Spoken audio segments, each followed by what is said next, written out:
हम सभी इस संसार में बछड़ों की तरह हैं जो संसार के खूंटे से बंधे हैं, कभी नहीं छूट सकते। भगवान कृपा करके संसार के खूंटे से हमें छुड़ा देते हैं महाराज। ये वेद उपनिषद इत्यादि ही गाय का दूध है, सत्संग है। जब भगवान कृपा करते तो संसार के खूंटे से छोड़कर आपको सत्संग में ले आते हैं। इसका अर्थ है भगवान आपको कृपा करके उस खूंटे से, जिस संसार में आप लगे थे, आप चाहकर भी प्रभु की ओर नहीं आ पाते, पर प्रभु क्या करते, समय समय पर आप पे कृपा करते हैं, संसार के खूंटे को खोलते हैं और आपको अपनी शरण में बुला लेते हैं। यहां एक गोपी कहती, मैया तेरो छोरा ऐसा है कि हमारे दादी सास के जमाने के मटके इत्यादि सब फोड़ देता है, इसकी वजह से हमारे घर में गृह क्लेश होता है। मैया ने कहा क्यों लाला, ऐसा क्यों करता है? गोपी कहती, मेरी सुनो ये क्या करता है। एक गोपी है महाराज, उसके घर में बहुत सारा दूध दही इत्यादि होता है, माखन होता है, लेकिन उसकी सास उससे लड़ती, क्योंकि ठाकुर जी आते हैं उसके यहाँ का माखन खा जाते हैं। सास को लगता है मेरी बहू खा रही है, तो वो सास लड़ती है अपनी बहू से कि जब तू घर में आई थी तब एकदम दुबली पतली थी, लेकिन जब ब्याह करके आई है मोटी पे मोटी होती जा रही है, मोटी होती जा रही है और माखन कम होता जा रहा है। और वो कहती मैं नहीं खाती, वो नंद का छोरा। अरे नंद के छोरे के लिए बोलती, वो कितना दुबला पतला है, वो क्यों खाएगा? अगर ऐसा ही है तू नहीं खाती तो उसे पकड़ के दिखा। यही समय था महाराज, बेचारी ने सोची बड़ा इल्जाम लगता है रात दिन, आज तो पकड़ के ही मानूंगी। तो दरवाजे पे खिड़कियों पे घंटियां लगा दी कि अगर कन्हैया आएगा भी कहीं से तो घंटी बजेगी तो सोई फट पकड़ लूंगी और अपनी सास को दिखाऊंगी, देख रंगे हाथ मैंने पकड़ा, मैं नहीं खाती माखन, ये खाता है। अब यहाँ हमारा सास तो गई यमुना पे पानी भरने के लिए, स्नान करने के लिए, पीछे से भगवान अपनी टोली के साथ आते और देखते हैं घंटियां लगी हुई हैं महाराज, पकड़ने की पूरी व्यवस्था। भगवान उन घंटियों से कहते जब तक मैं ना कहूं बज मत जाना। सारी घंटियां कहती नहीं बजेंगी सरकार।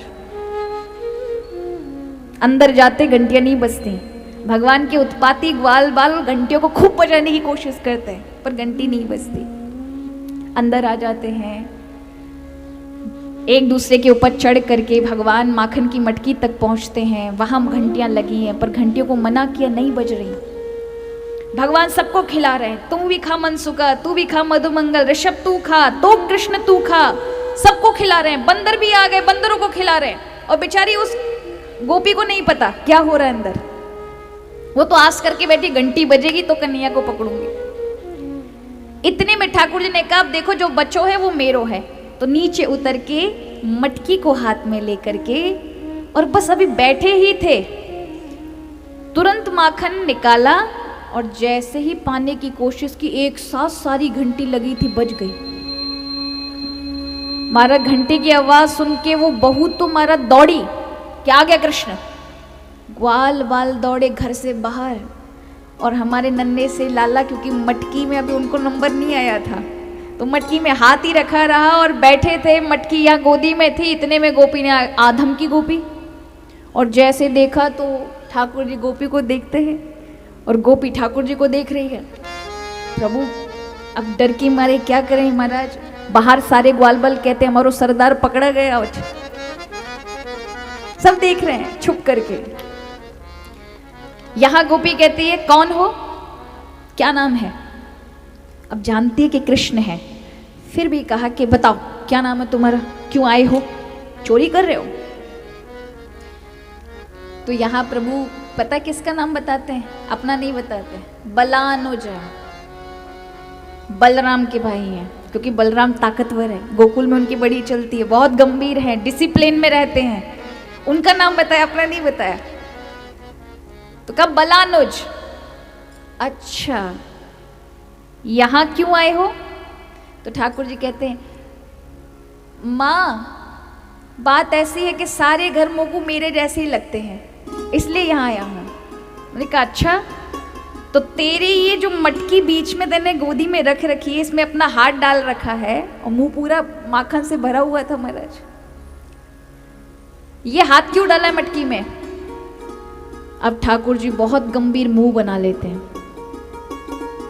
और गोपी को टेढ़ी नजर से देखते हैं और कहा, माँ बात ऐसी है कि मेरी मैया मुझे सुबह सुबह गैया चराने भेजती है। एक बहुत छोटा सा, बहुत प्यारा सा, बहुत सफ़ेद, बहुत छोटा बछड़ा कहीं खो गया।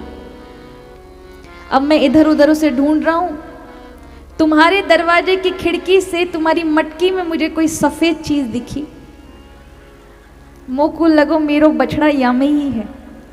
या कि तई मैं आयो मैया और मैंने या में देखा तो मैया ये बछड़ा नहीं था।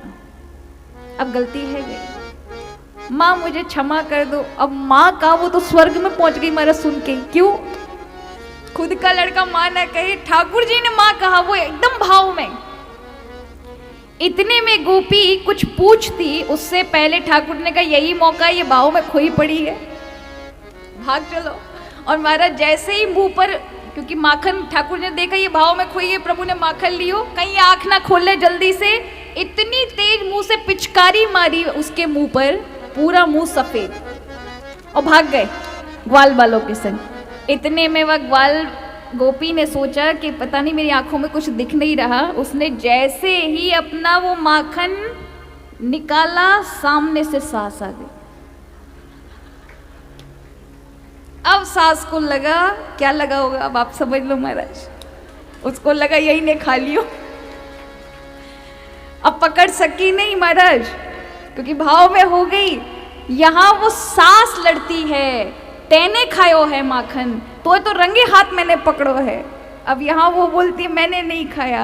तो ग्रह कलेश होता है मैया तेरे लाला के चक्कर में, तेरो लाला ऐसो है। तो महाराज हमारे ठाकुर जी की अद्भुत लीला है। ये गोपियां ऐसा नहीं कि प्रभु जबरदस्ती खाते हैं, ये चाहती हैं इनके यहाँ आए प्रभु, क्योंकि प्रभु बहुत दूर रहते हैं।